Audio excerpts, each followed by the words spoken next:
What's going on, people? Welcome back to another episode of the FF Ballbusters podcast. Today is Tuesday, May 9th. My name is Will. Joining me today is Eric. How you feeling today, brother? I'm feeling great this morning, man. Ready to get into another mock draft today. A little bit of a switch up from what we've been doing. We got some requests from the people, and we're gonna answer those requests. Absolutely. And like Eric said, we're going to be doing a mock draft. This one's going to be different from everything else we've done. It's not going to be super flex. It's not going to be tight end premium. So we're only going one quarterback, half PPR, no tight end premium for this Dynasty rookie mock draft. And we're going to give you guys our best shot at this. Usually, we do super flex content. So us doing this is a little bit different, but, bear with us. We did do some research, and hopefully we can give you guys a good mock draft here. I think we can. We like you said, we did our research, we did our preparation. It's a little bit outside our comfort zone, but we got this. We'll be delivering good content to you guys right here. But yeah, you ready to get right into it? Hell yeah, let's go ahead. All right, bet. So I do have the 101 here. And no surprise, I'm going to be taking Bijan Robinson. I honestly don't think there's much explanation needed for that one. Yeah, it is what it is. He's the 101, been the 101, gonna stay the 101. Absolutely. Taking a look at the 102. Usually, we used to go Anthony Richardson here, but since this is a one quarterback league, this is where we're actually going to go with Jameer Gibbs here, someone who's been flying up draft boards as of late, especially since the draft. He got the capital, he's got the talent, he's on a great landing spot. It's a toss up here between a couple of players, but I like Jameer Gibbs here at the 102.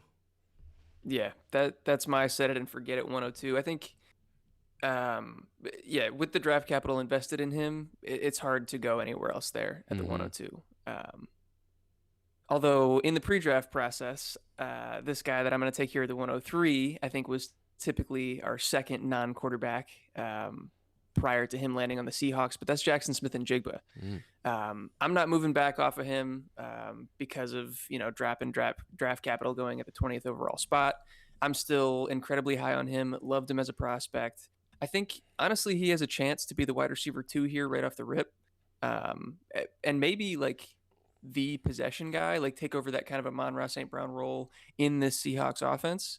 DK can go back to his kind of field stretching role. Tyler Lockett can do his Tyler Lockett business, whatever his typical usual role. I don't think is going to be interrupted by what JSN is doing. So I'm happy with that here at the 103. Nah, absolutely agree with every single sentiment there.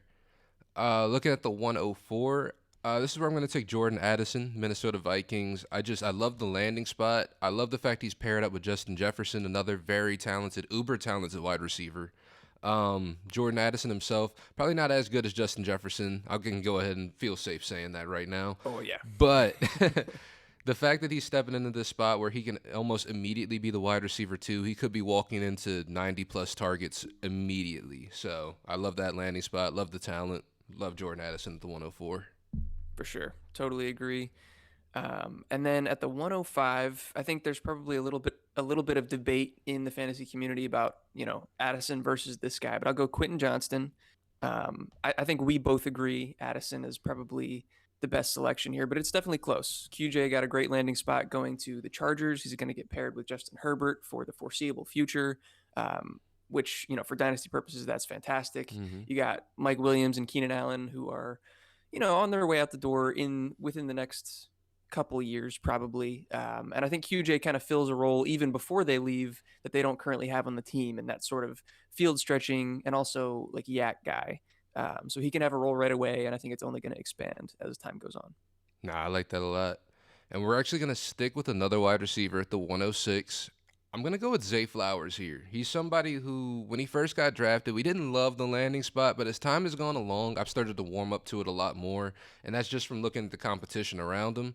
It stands to see if the Ravens are going to be a more pass-friendly offense with the new regime coming in. They say they are, but, we still got to see it. But just taking a look at his competition, you've got a very aging Odell Beckham at this point, doesn't have an ACL apparently. And you have Rashad Bateman, who at the one point is a very good talent, but at the same time, at least in my eyes, I feel like he's still unproven. We haven't seen a whole lot of him out on the field. Now, that's not to say that he's bad by any means. I do think he's a good football player, but I still want to see more out of him, and I want to see him stay on the field more. But if that's what the competition is for Zay Flowers, he's stepping into a pretty good spot, I feel like, personally. Yeah, I agree with you. I'm still pretty high on Bateman. I can't move Hmm. off my boy. I had a huge grade on him. When he came out initially, I think as a prospect he was a lot better than Flowers, but I still like Flowers a lot. And like you said, there's a lot left to be proven, and probably a lot more pass volume to go around under the new OC Todd Monken. Hmm. So I like that one there. We'll go to the 107, and I think I'm going to go back to the running back well here and take Devin Achane. Went to the Miami Dolphins, the perfect scheme fit under Mike McDaniel. He gets to go into that kind of San Francisco scheme running game, and I think he's just absolutely perfect for it. We've talked about it in some other mock drafts and some other pre-draft content that we did. That Devin Achane, his comp for me in the pre-draft process was Raheem Mostert, and he gets to go be Raheem Mostert for this Miami Dolphins team, and I think he's going to thrive there. No, I absolutely agree. I love the fit.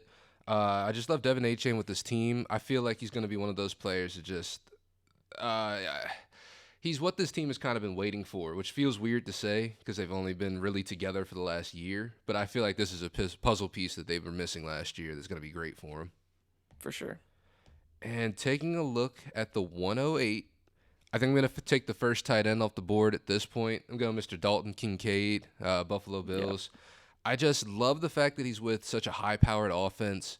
He's in a team where he's going to be fulfilling a role that they need, and so like a slot wide receiver. He's not the greatest blocker in the world, but you're using him for his receiving upside. So if you're taking a tight end who's going to potentially get used as a wide receiver, I'd say that's a great value in fantasy, especially for a Yeah. rookie. Yeah, and paired with Josh Allen Yeah, for however long we get. Yeah, this is. I see a lot of people saying this is the next Mahomes Kelsey, or like Josh Allen just got his Kelsey. I think that might be a little bit of hyperbole because Kelsey is obviously, an all-time in the great. yeah, in the conversation for best tight end ever. So I'm not ready to go that far, but I do get that kind of vibe. The same way that like we talked about with Addison kind of being like the Calvin Ridley to Julio, like the Justin Jefferson and Addison. I think is similar here with this Kincaid pairing. So I like that a lot at He the reminds me a lot of 108. like Jordan Reed. Yeah, I could Yeah. definitely see that. That's a good comp. Hopefully he can stay healthier than Oh, Jordan Reed did. hopefully. All right, at the 109, I think I'm going to do it. I think I'm going to take the first quarterback. Maybe this seems a little bit early, but Anthony Richardson, I'm going to take here at the 109, especially in one quarterback leagues, regardless of whether you agree with me taking him at the 109. I don't think there should be any debate about who the first quarterback off the board should be in a one quarterback league. If you want to debate it in Superflex, if you want to talk about, floor or longevity in the league, Anthony Richardson might, be a bust or whatever. Sure, I guess, even though we're both on him as the 101 or as the 102 in Superflex as well. But you're just looking for upside. That's the only thing you care about in one quarterback leagues. If it doesn't work out, you got replacement level value everywhere. Cheap, easy to find. Don't worry about it. So I'm taking Anthony Richardson and that upside at the 109. Nah, I like that a lot. Taking a look at the 110, this is where I'm going to get a little, I don't know, maybe this is getting a little weird, but probably not. I'm going to go with Kendre Miller at the running back position, New Orleans Saints. Not weird at all, bro. I really do like the landing spot. You know, he's at a team with obviously Alvin Kamara and Jamal Williams, but I think they're both 28 years old, something like that. They're on the older side, especially for a running back. We don't know if Alvin Kamara is going to play this year. And like Eric was saying, things you're looking for are upside, opportunity, talent, draft capital. And I feel like Kendre Miller got a pretty good mix of all the three of those things, especially going into an offense that's kind of rebuilding a little bit. So Yeah, I don't know if this is the strongest play for 2023, but I do feel like going forward 2024, 2025, it's going to be a great play. absolutely. This is exactly what I would have done. I don't think it's. And he's going into an uncertain situation. We're not Hmm. entirely sure what's going to happen with Alvin Kamara, potential suspension still looming over his head, and talk about them not extending him, not bringing him back. So I think that's probably likely. And yeah, I think Kendre is just better than Jamal Williams. Jamal Williams at this Hmm. point right now. Yeah. So I'm not too worried about it. All right. At the 111, I think I'm going to stick with running back and I'm going to go Roshan Johnson. He goes to the Chicago Bears. And this is one that Will talked about in our last mock draft video. It's probably the easiest, most likely to ascend the depth chart landing spot for a running back, other than the obvious Bijan and Jameer Gibbs, who went at the beginning of the draft. But yeah, he goes to a situation where Deonta Foreman and Khalil Herbert are there, both guys who, have been productive in their career, have been efficient, have looked good. But I think Roshan is more talented than both of them. I think more well-rounded. He's bigger, he's faster. I think he's a better pass catcher than both of them. So I think he's gonna probably get that 1A spot sooner rather than later. And you can definitely bank on efficiency when you also have Justin Fields as the quarterback there. So I like that at the 111. Nah, I like that too. I think Roshan Johnson, somebody who's going to end up, like you said, he's going to end up having the easiest road to ascend. It's just a matter if they're going to do it or not, to be honest with you. Yeah. And then taking a look at the 112, I'm going to go with Mr. Zach Charbonnet out of the Seattle at running back. I just think that the, draft capital is one thing that you can't really ignore in this situation. He was a second round pick still, even though he's going to a team with another young stud running back in Kenneth Walker. This may just be one of those great 1-2 punches in the league. This also is just an opportunity for they run the hell out of their running backs over in Seattle. So if anybody were to, and God forbid, go down for any reason, you've got another running back who can step in immediately and just take the reins. And I think that's just what they're planning for out there in Seattle. Yeah, it's hard for me to argue with that. As much as I'm kind of scared off of Charbonnet due to landing spot, you're totally right. Second round capital and just the talent that we saw in him as a prospect pre-draft, you don't want to get too far removed from that. So I like that at the 112.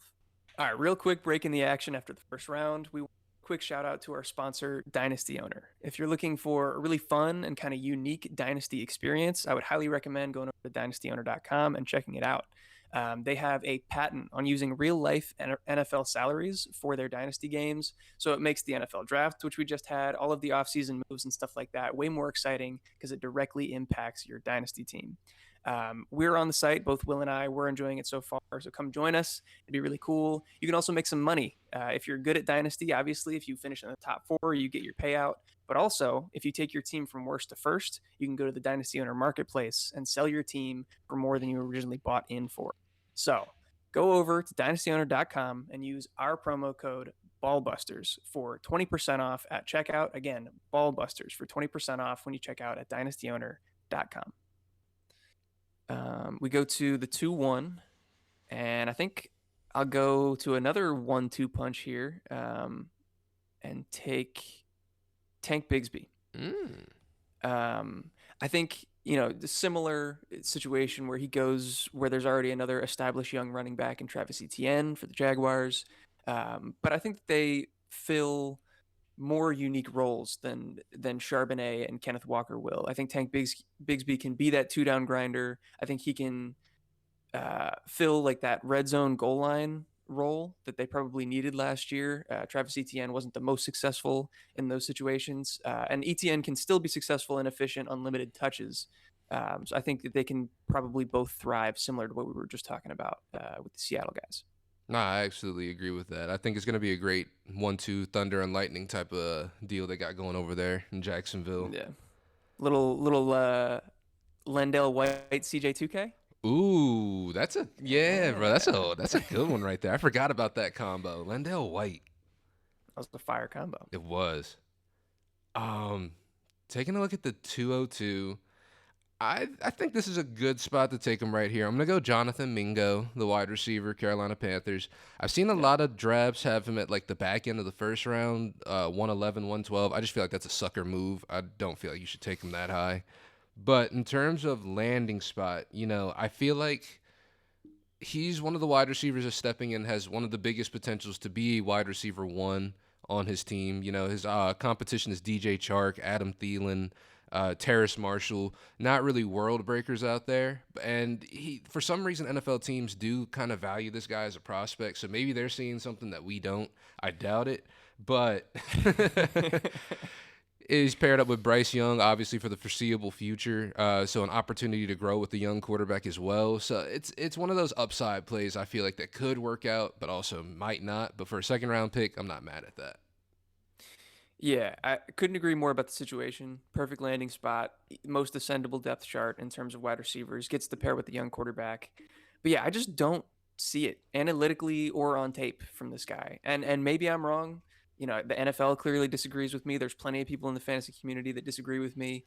I still think that the 202 is a fine spot to take him, especially in a one quarterback league. That's probably later than he's going to go. Um, but yeah, I don't know. I don't see it from Mingo. No, I completely agree, but like you said, it's one of those can't really ignore the capital here. Obviously, they Yeah, value him for some reason. yeah. All right, on to the 2-3. I'm gonna go wide receiver here, and I'm gonna take Josh Downs. Um, third round pick goes to Indianapolis. This is one where the landing spot is fine. I think he can step into a starting slot role immediately. I think he's better than Isaiah McKenzie right off the bat. I'm a little bit nervous with Anthony Richardson, just because he's going to get a lot of his work on the ground. He's not the most accurate guy. He's still got to develop as a passer, but I think Josh Downs can be Richardson's security blanket. And just from like a prospect profile perspective, I absolutely love Downs. The production was incredible. The tape was incredible. And so I'm pretty comfortable taking him here at the 2-3. Nah, I love that pick, and I love Josh Downs as a talent himself. Um, Taking a look at the 204, I'm gonna go with Bryce Young, quarterback, Carolina Panthers. I feel like this is just Okay. a good point to take him. Obviously, a good amount of upside. Probably not the craziest upside in the world, but out of the three quarterbacks going, I feel like he is the most poised out of the three. Been in a lot of big time situations. Been a winner since he's been in high school as well. Something the NFL values a lot. So I like Bryce Young as a player. It's just gonna be whether he pans out or not with the Carolina Panthers, which I'm pretty certain he's gonna find some level of success out there. Absolutely. Yeah, 100% agree. I think I'd probably do the same thing there. It's 204. 205, I'm going to go back to tight end. And I'm going to take Michael Mayer. This is different than what I did in our last mock draft. I've changed things around a little bit. It hasn't been like a crazy shift, but I do really like the landing spot for Michael Mayer going to Vegas. The draft capital is good early in the second round. I think he fills a void left by Darren Waller leaving, and there's just not a lot else there. Like Devontae Adams is still there, but aside from that, they need another kind of possession threat, and I think Michael Mayer can step in and be that security blanket right away. No, I definitely agree. I think in terms of volume, in terms of just other players around him too, he is one of the more talented receivers on this team. Obviously, not more talented than Devontae Adams, but Yeah, he's up there in terms of target competition for sure. yeah, And then taking a look at the 206, I'm going to go with Tajay Spears here at running back. okay. He only got one ACL, so that is a little bit worrisome. But apparently, NFL teams knew about that before they drafted him, before they gave him second round. He was a second round pick, right? Am I tripping? Third round? Day two. Third, I think. Day two for sure. Day two Let me. capital. I'm gonna Google it because I don't want to get that messed up, but I'm pretty sure it was third. Okay. Well, Eric's looking that up. I'm going to keep waffling over here. But Tajay Spears. I think he's a versatile player in a run-first offense. That obviously, Derrick Henry's in his last year of his contract, so we don't know if Derrick Henry's going to stay with the team. Probably not. The biggest worry about Tajay Spears is that with this whole knee thing going on, a lot of people are fearsome that he's only going to play one contract because, obviously he's hurt. Sort of a Todd Gurley type of situation. But what did you end up finding over there, Eric? Was he second or third? Bro, I don't know. I'm apparently the worst Googler on the planet. Uh-huh. But I'm still pretty certain that it's third. This is I don't know why this isn't an easy Google. I think I need to Yeah, look up. he's a third round pick Yeah, 81 okay. overall. All right, thank Got you. it. Thank No you. problem. That was rough. Sorry, guys. But it's all good. That's where I'm taking Ah, Tajay man. Spears right here. I think that for the time that you will have him, at the very least, he will be a good prospect, good player. It's just a matter of how long he's going to be in the league, I feel like. Yeah, absolutely. We did a whole prospect profile on him for the league winners. So if you're interested, you can check out that video. As a prospect, we like him a lot, but yeah, that injury concern is a little scary. Mm-hmm. At the 2-7, I'm gonna go back to receiver, and I think I'm gonna take Jaden Reed. Um, Jaden Reed goes to Green Bay. Again, fairly ascendable depth chart. I think he's immediately better than Romeo Dobbs. He can be the wide receiver 2 there behind Christian Watson. Yet to be seen what Jordan Love is going to be at quarterback, and that's going to be an important factor. But I think that Reed and Watson fill pretty different roles. Reed is a more technically refined route runner. Christian Watson is more of that kind of field stretcher, athlete, deep ball guy. And so I think they can complement each other pretty well in that Green Bay offense. Yeah, I think it'll be a great weapon for Jordan Love as well. Honestly, he plays bigger than he is as well. I know he's a little Yeah. guy, but he plays way bigger than that. Uh, the 206. I'm gonna go with another tight end. I'm gonna take my boy Sam Laporta from the Detroit Nice. Lions. I just feel like he's one of those guys that is going to end up being a starting tight end almost immediately. It's a Yeah. very easy depth chart to ascend. It's the likes of Brock Wright, James Mitchell, and who's the other guy? Fucking I don't Shane even. Zylstra. Zylstra, Yeah, yeah. that guy. Mr. Two Tutty Zylstra. Yeah, bro. And if Zylstra's out here getting two tutties, I think Sam Laporta is going to find a good spot in this offense. Yeah. High-powered offense, obviously, and could be T.J. Hawkinson 2.0, another Iowa boy. Love an Yeah. Iowa tight end, and yeah, I just like him at this spot. Yeah. Couldn't agree more. Love that.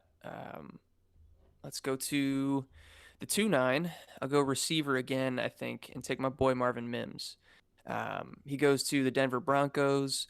High praise from the organization so far after they've taken him, which, to be expected. You don't want to read too much into it, but um, they seem to think that he's going to have a role pretty early on, which is encouraging to me. I think he's kind of in a similar mold to like KJ Hamler and what I think the team wanted to get out of him, but clearly he hasn't been able to stay on the field, unfortunately for Hmm. him. So Marvin Mims can step in and fill that kind of field stretching role. He's also, like you said about Jaden Reed, he plays a lot bigger than his frame. He can go up and win 50-50 balls and stuff like that. And so if this Denver Broncos offense can get turned around with the new regime in place, then I think Marvin Mims has a decent little upside in year one and definitely will increase as time goes on. No, I 100% agree. I think, and he's going to what should be a better offense than it was last year. I would Should hope so. be. I would hope so. Come on, Sean Payton. I'm praying. At the 210, I'm sticking with the wide receiver pool. I'm going to go with my boy Rashee Rice out of There it SMU is. with the Kansas City Chiefs. Yes, sir. I just feel like in terms of draft capital, in terms of production in college, he's one of those guys that's up there in terms of his wide receiver class. Hyper productive in his last year in college. Um, Obviously got second round draft capital from the Kansas City Chiefs. They traded up to get him. He's a guy who was working out with Patrick Mahomes prior to the draft as well. Take whatever optimism you want to take with that or not.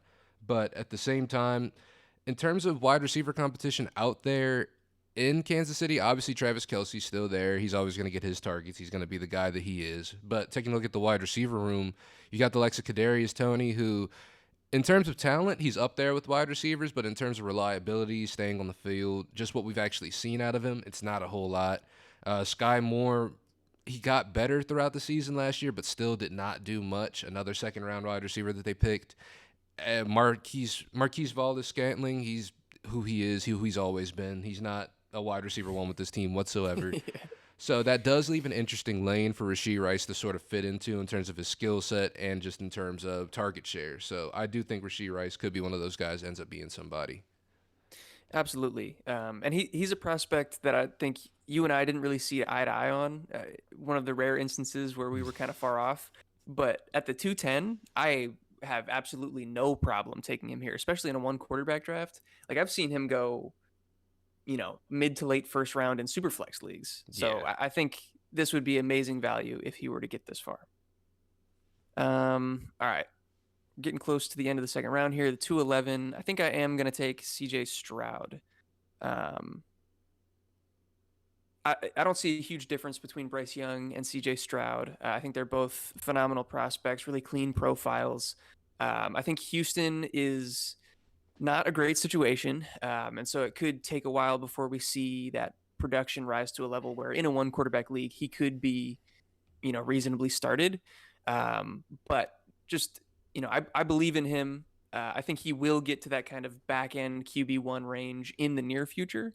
And at the end of the second round, I think that's worth it. Yeah, I definitely agree. And then looking at the 212, I'm actually going to stick with the Houston Texans player as well. I'm going to go with Mr. Tank Dell at this spot. Okay. All right. I just feel like, he's 5'8", 165, and he's not really like an elite athlete either, which is something you'd like to see out of somebody that size. But something that Tank Dell was able to do is get open consistently. He got day two draft capital, and he's got a pretty clear path to start his first year there.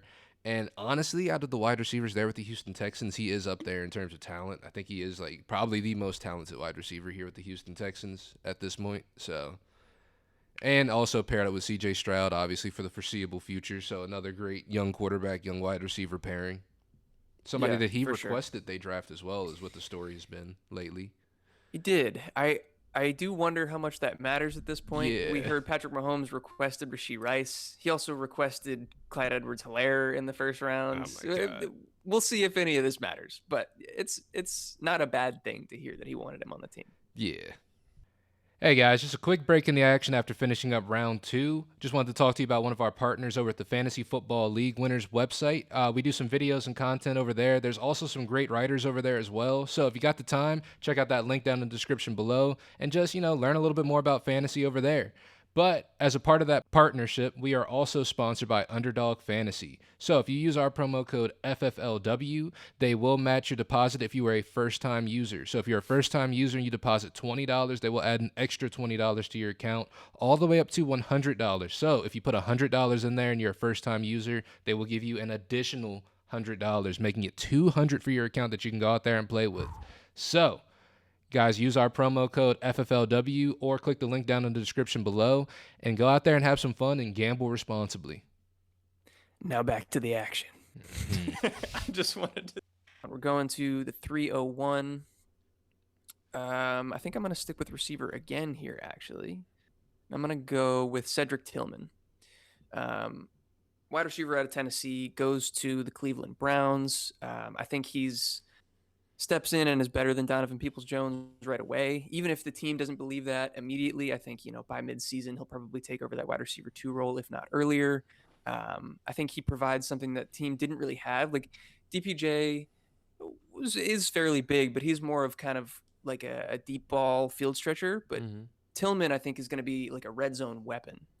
Something that I guess they have in Njoku, but like outside of that, like at the receiver position, it's not really a strength of their team. Amari Cooper is obviously going to have that wide receiver 1 role wrapped up. But I think Tillman can carve out a role on the opposite side. Nah, I definitely agree with that. I think Cedric Tillman is going to be somebody who ends up being kind of slept on in drafts, ends up outproducing a good amount of wide receivers, to be honest with you. Yeah. Taking a look at the 302, I'm going to go with Luke Musgrave here, tight end for the Green Bay Packers. I just got a sinking feeling that one of these Packers tight ends is going to pop off. I'm just betting on the more athletic one. I've said this before. I'm going to keep saying this. I don't love Luke Musgrave as a prospect, but in terms of his draft capital and just the team landing spot, I think he does have at least an opportunity to gain a big role in this offense, and that's what you're looking for at this point. We're in the third round, guys. Yeah, no, that's more than fair. All right, to the 3-3. I'm going to go back to running backs. Ooh, is he I'm going to take Chase Brown. Yep. Yeah, running back goes to Cincinnati. Samaje Perine is gone, so it does seem like at this point, throughout the offseason, we had kind of suspected that Joe Mixon was going to be on the way out. But at this point, it seems like he's probably going to stay, at least for the short term. But that's fine. Like I said, Samaje Perine is gone, so Chase Brown has a role to fill immediately. I don't know that there's like long-term viability to him being the RB1, even if Joe Mixon is gone next year. I feel like they'll probably bring in more competition, but he's a guy that killed the combine, incredibly athletic, tons of production at Illinois.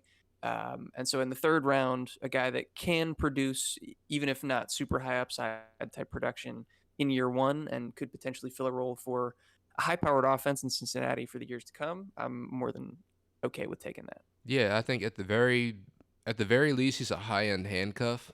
Just because Chase Brown is not great at anything, but he is pretty good at everything as well. So he's somebody you can have out there on the field in just about any situation, and he'll do okay out there. So, like you said, at this point in the draft, a great player to have on your team for sure. And then at the 304, I'm gonna go back to the wide receiver room, and I'm gonna go with Michael Wilson, wide receiver for the Arizona Cardinals. Somebody that you brought to my attention. I've also seen him getting a lot of steam from a lot of other fantasy football creators out there as well. So I've been trying to learn and adapt as things go along. But just in terms of like the capital he got, obviously he got did he get round 2 capital, Michael Wilson? I think he Round was third round also. two, round three. Yeah. I keep confusing those two rounds for some reason because it's on the same day. It's all day But two. but in terms of just his route running, I think he's up there with the best of them in this class. Obviously, health is an issue, but with the team that's rebuilding and they're not going to be good next year, so he may not Yeah. even play next year at all. But this is more of a future play for sure. He's going to be paired up with Kyler Murray, obviously one of the more elite options at quarterback, Or Caleb Williams. or Caleb Williams when they get the 101 and 102 next year. So, We'll see. We'll yeah. see. But either way, I'm happy with either of those quarterbacks throwing him the ball if he can see the Yeah. field, which is the biggest issue right here is him being on the field. Yeah. No, I do that at the 3-4. Let's go to the 3-5. What am I going to do here? I think I'm going to stick with running backs. Got a little bit later capital than I would have liked, but the prospect is still really good. I like Zach Evans. He goes to the LA Rams. Zach Evans, 5-star prospect coming out of high school, really highly touted. You can say the same for Cam Akers. They were both kind of in similar situations to me, where Akers had to deal with kind of a poor offensive line, so he didn't have the greatest counting stats. But if you looked at his contribution to the team, taking offensive line play out of it, he was really high end, and I think you can say a similar thing for Zach Evans. But now Cam Akers has the Achilles tear under his belt, and so we'll see if he can continue to produce. Regardless, I think Zach Evans is probably the 1B here immediately, and might be able to take over the backfield. The team isn't going to be great. LA is probably tanking in their attempts to get Caleb Williams this year, so I wouldn't expect like a ton of volume, but I mean, if at some point they shut down Stafford or whatever the case may be, if they go to Stetson Bennett, like they're going to lean on the running game. And so there's going to be plenty of work to go around. I never really thought about Caleb Williams in the LA until you said that. He might just stay home, baby. He might That just stay right where he is. that'd be kind of hard. That'd be kind of crazy. I like that. I Yeah. like that a lot. I'm a little conflicted with what to do with this pick, but I'm gonna stick to my guns here. I'm gonna take Will Levis at this spot. I Oh, feel yeah. like this is a far enough slide. I feel like for Will Levis in this draft, because he does have real potential to be the starting quarterback in Tennessee, especially if Ryan Tannehill gets traded in the coming weeks, which is something we've been hearing just about all offseason. Yeah. So in terms of him getting an opportunity, yes, he could be up there, but in terms of the landing spot, it's not the best in the world. Obviously, that offensive line is terrible. Derrick Henry may be on the way out. In terms of receiving options, it's really just Chico Okonkwo and Traylon Burks out there.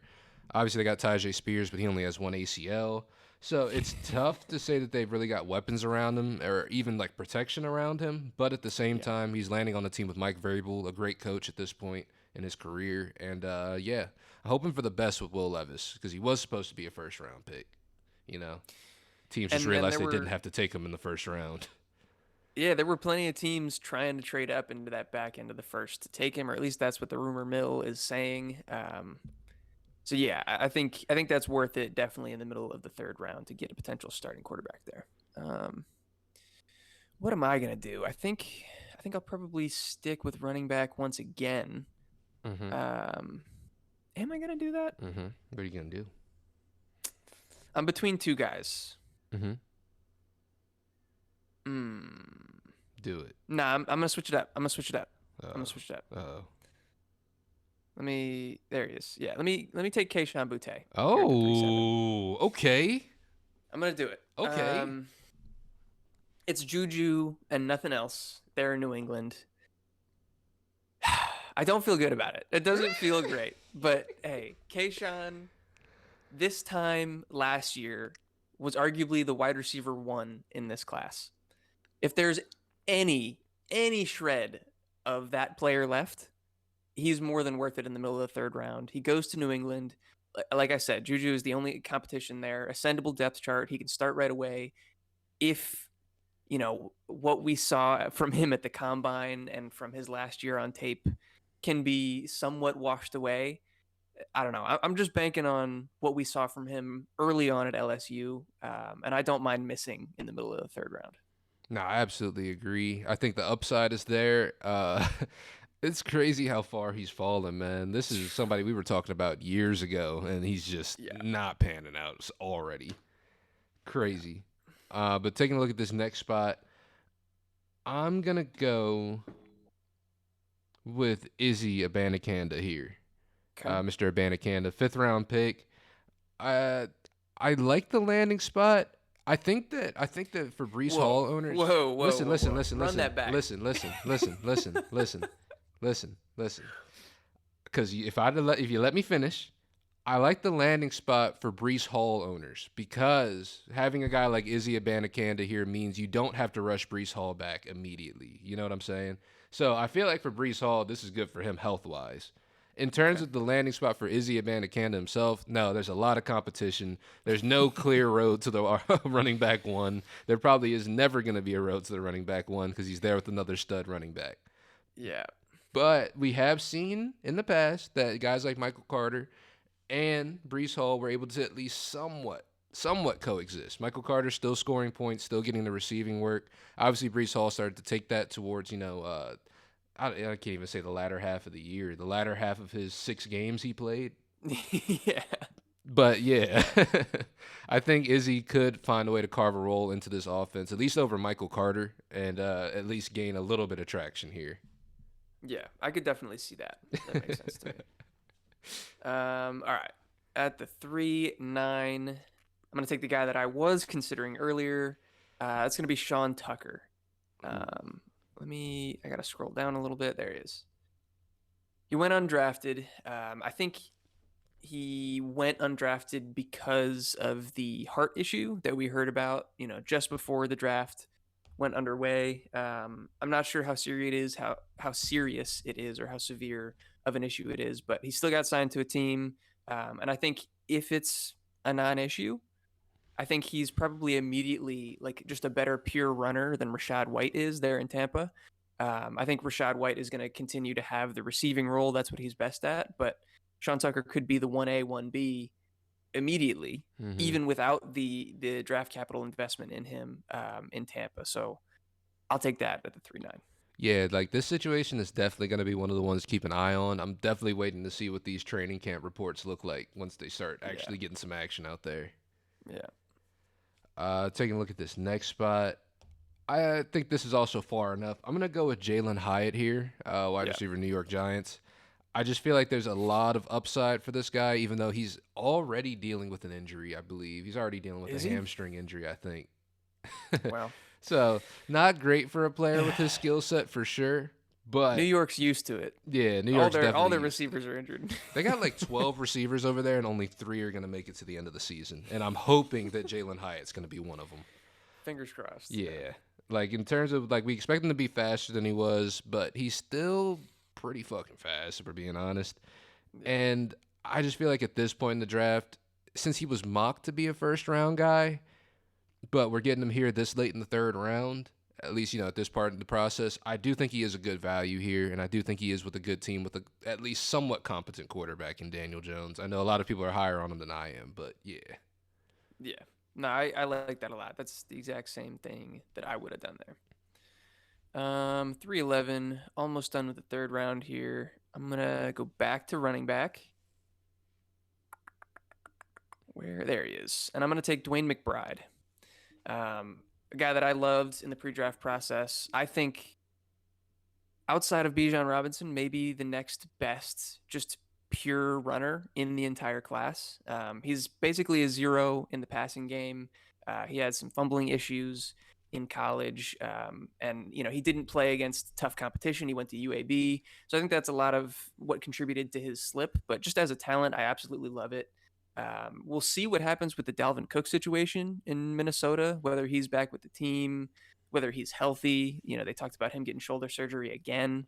But whatever the case may be, I don't imagine Dalvin Cook is going to stick around for the long term. And I think Dwayne McBride can compete with Madison immediately to be, I guess, either Dalvin's backup or the 1A, 1B if Dalvin is gone. No, I definitely agree with that, 100%. And then taking a look at this next pick, I'm going to go with Hendon Hooker for the Detroit Lions. Okay. I know he had a late season ACL injury, but the fact that he was taken by the Detroit Lions means obviously there's no rush for him to play any type of football. They got Jared Goff there. They've been talking recently about extending Jared Goff. I think there's been some rumors about it, but nothing's been concrete yet. If that happens, Hendon Hooker probably dead in the water at that point. He'll be Yeah. fucking 32 by the time he actually gets actual football playing. But He's probably as old as Jared Goff right now. yeah, him and Jared Goff probably about the same age. You'd be surprised. But just in a situation where possibly they don't stick with Jared Goff for the foreseeable future, maybe they want to go through this season, see how things go. But if Jared Goff for some reason is out of there, Hendon Hooker probably immediately steps in as a guy who can fill out that role as a starting quarterback. So you're picking him for that kind of upside or as an elite backup possibly for this team as well after he does get the time to sit behind and learn. So yeah, I like Hendon Hooker at least at this point of the draft. All right, all right. I don't know if I would have done that, to be honest. I do kind of buy into the Jared Goff extension rumors, Mm-hmm. and you know how I feel about Hendon Hooker just as a prospect. I'm not really bought in, so I think I mean, there's I know how you feel about Jared Goff too, though. You know what I'm saying? well, I you feel got me. like You got recency me. bias here. I think there's some things All we're right, not all embracing right. here, sir. You might, yeah. All right. 312. That's a great pick. I love that. I'd do the same. All right. And one last break in the action here after the third round. We want to talk about another of our sponsors. That is Do Numbers. It is our boy Zay who runs the site. Another apparel brand, kind of merch stuff. They got a bunch of hoodies and t-shirts that we wear a lot of times in videos.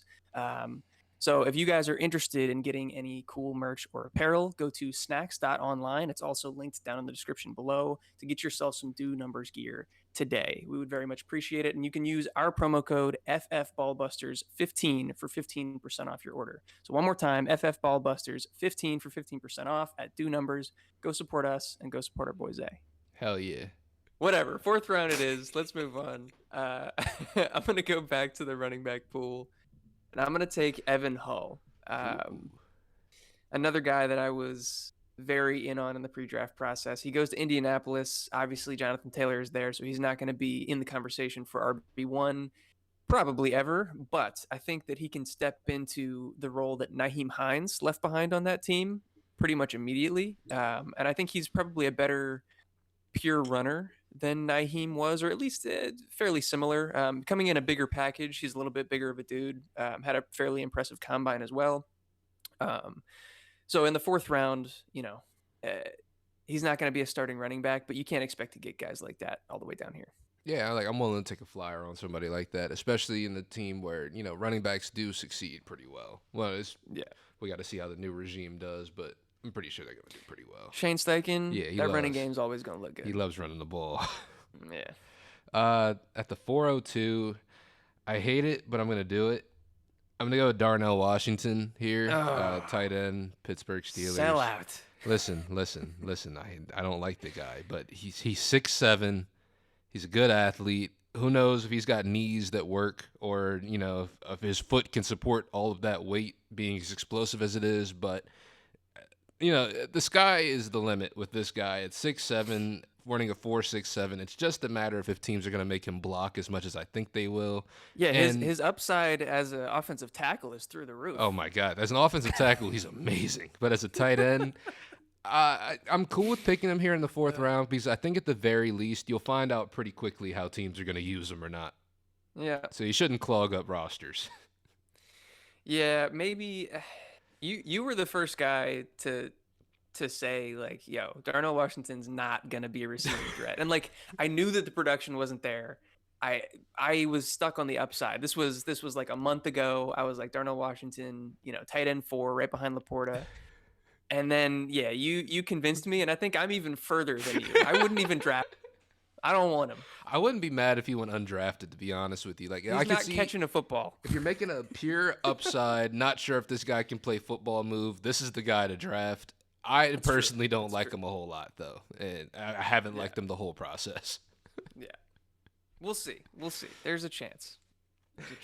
All right. The 4-3. Where am I gonna go here? Let's go with Eric Gray. Oklahoma running back goes to the Giants. I don't think that there's any real worry about Saquon like leaving. I know he didn't sign his whatchamacallit. I can't remember anything His today, bro. franchise tender. His franchise tender. He didn't officially sign it, but I'm not too worried based on the information that we've been hearing that he's gonna be leaving the team. But regardless, Eric Gray, I think, did well at the combine, fairly athletic, decent tape. I think he's immediately better than Matt Breida and Gary Brightwell, so he can be the backup running back there. And I don't think that Saquon is injury prone. I think we've argued that plenty on this channel, but all running backs have a high propensity for injury. And so if he were to go down, I think Eric Gray could step into some decent volume. Yeah, and I think pretty high end handcuff right there in Eric Gray as well. Yeah, So I like for that pick sure. a lot. Uh, Going back to the wide receiver pool, I'm gonna go as much as I kind of don't want to, but I kind of do at the same time. I'm gonna go with Tyler Scott. Okay. Somebody who fell in real life in the draft, someone who we were pretty high on, who we thought was going to get like second round capital, but then one of his teammates got picked instead of him.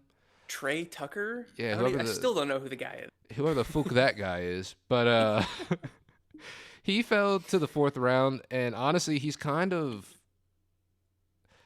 a Darnell Mooney clone, just a little bit, and he's stuck Yeah. on a team where he's behind Darnell Mooney in the draft in the depth chart. But I Yeah. still think there's opportunity for him to rise and at least get a role in this offense in the future, especially if Darnell Mooney doesn't stick with the team. So I like Darnell. I like Tyler Scott at this point in the draft just for pure upside, hoping that he gets an opportunity here in Chicago. Yeah. I dig that. I will also go wide receiver, and I'm going to take my boy Parker Washington. Mm. Penn State wide receiver goes to Jacksonville. We talked about this in our last mock draft as well. I think probably year one, I wouldn't expect very much. Zay Jones is still probably going to be the wide receiver 3. Obviously, Calvin Ridley and Christian Kirk aren't going to be supplanted. Those guys are studs. But I think the team likes Zay Jones. They got a lot of production out of him last year. So I wouldn't expect a lot in the short term, but I do think that Parker Washington is more talented than Zay Jones. And I think once his contract runs out, which I think is this year, I don't think he got a long-term deal. Um, Parker Washington can step in and be that wide receiver 3 in a fairly high volume, high efficiency offense paired with Trevor Lawrence. I definitely like that. I love that for the future play for sure. Yeah. Taking a look at this next spot, I'm gonna go. Yeah, I'm gonna do it. I'm gonna go with Xavier Hutchinson, wide receiver for the Houston Yes. Texans. Yes. I just feel like he was one of the most productive wide receivers in college last year. He was a finalist for the Voletnikoff Award. So to say he's not a good wide receiver just is a lie. But he's also slotting into a team where he's going to be able to make an impact almost immediately. He kind of thrives in the slot, so I'm not sure what exactly they're going to do with him between him and maybe like a Tank Dell type of player, which we feel like he should also be in the slot. Probably. Yeah. Yeah, so it's a little bit more confusing as to what this role is going to be or how they're going to get him out there on the field. But, at this point in the draft, I'm willing to take a shot on Xavier Hutchinson and seeing if they use him or how they decide to deploy him as well. Yeah, it's a really interesting and kind of gross depth chart Mm-hmm. in Houston. They got Nico Collins, who I think is probably cemented as like an outside guy. They have Robert Woods, the older slot, Tank Dell, the third round drafted slot, and Xavier Hutchinson, the sixth round drafted slot. But I think we both agree that Hutchinson was probably our favorite out of him and Dell prior to the draft. Yeah. So I think it's definitely possible that he still is the better player and might end up there for the future in Houston.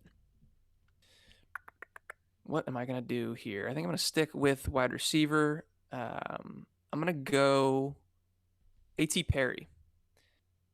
Another guy that we really liked pre-draft. He goes to New Orleans.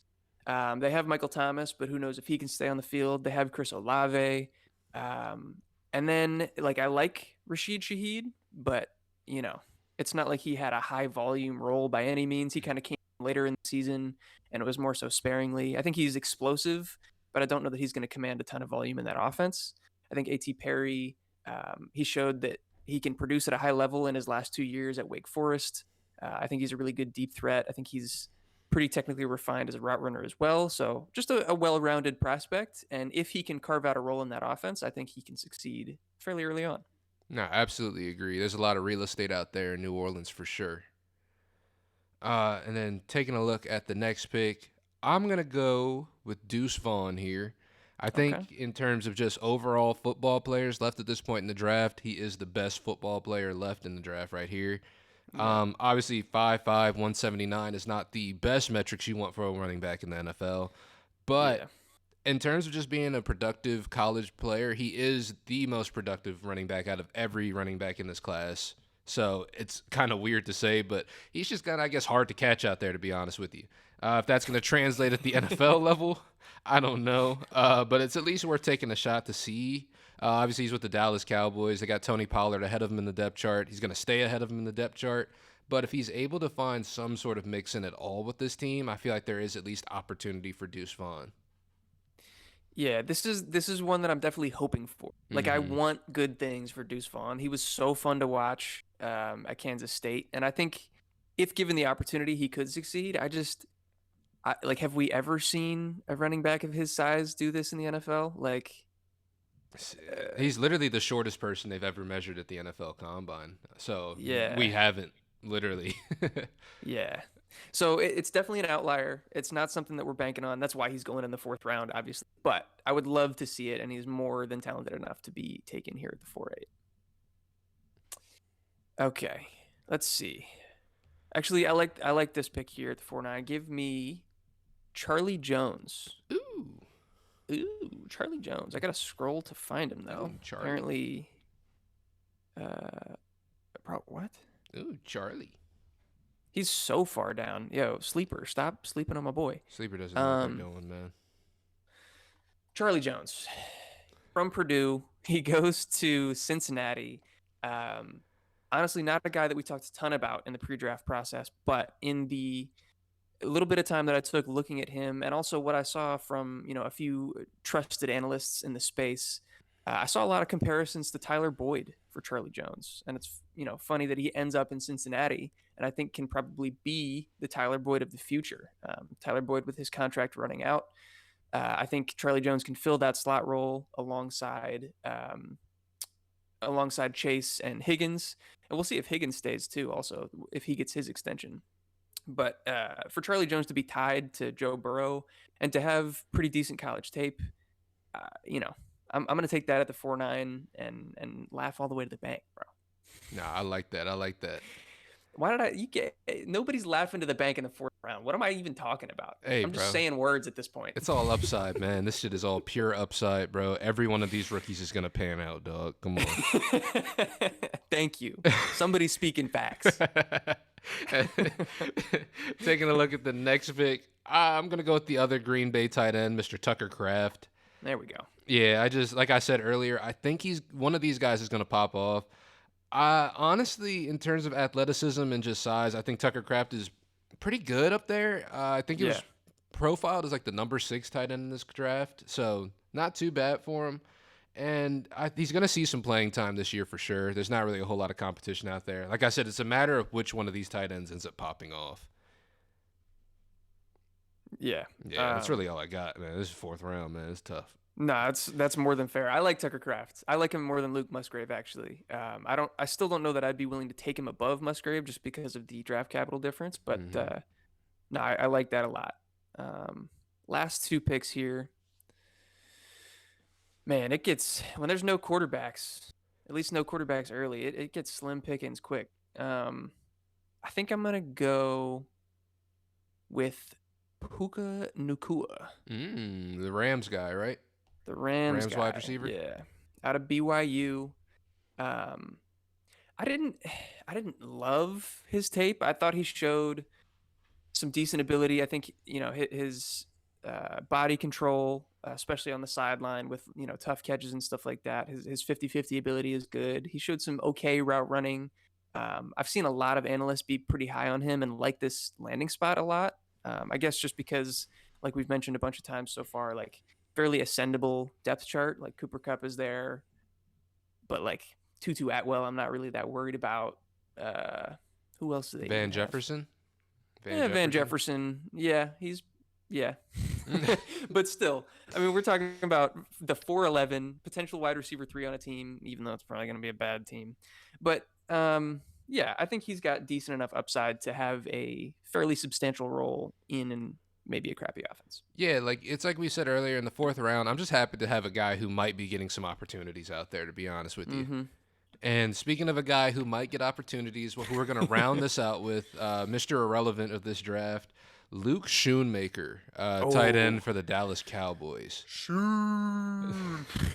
I mean, he was the 58th overall pick, so he's got draft capital.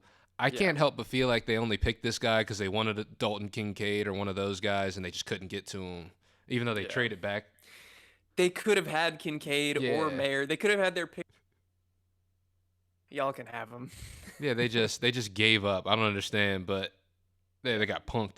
But he's just a guy who could get an opportunity, could step in as the tight end one, could also just be a backup on the bench. They need people out there. Dalton Schultz is gone now. Blake Jarwin, I believe, is also gone. I don't. Yeah, I really yeah, I don't think know so. who they have at tight end there at Dallas. So Luke Jake Schoonmaker. Ferguson would be his only competition, and honestly, think he might be better than Shoemaker, but we'll see. The draft capital would indicate. Yeah, but like you said, I'm just glad to get somebody who is at least in conversation and articles as to who's going to be playing out there. You know what I'm saying? At Yeah. this point in the draft. So that's going to go ahead and round out our 4-round rock draft. Obviously, one quarterback, no tight end premium, half PPR. Hopefully, this could help you guys out. We don't usually do one QB, but hopefully, you guys are able to find some value, find some good insight in this video. Eric, do you have anything for the people before we head on out of here? Yeah, if you haven't seen our Superflex mock drafts, I would highly suggest you go check that out as well. That was our last video channel. Um, if you could do all that good YouTube stuff for us, it would be highly appreciated. If you enjoyed the video, if you could leave a like on it, that would be great. If you want to subscribe so you can see our future content coming out later this week and later on down the road, we got plenty more post-draft content coming out for you guys.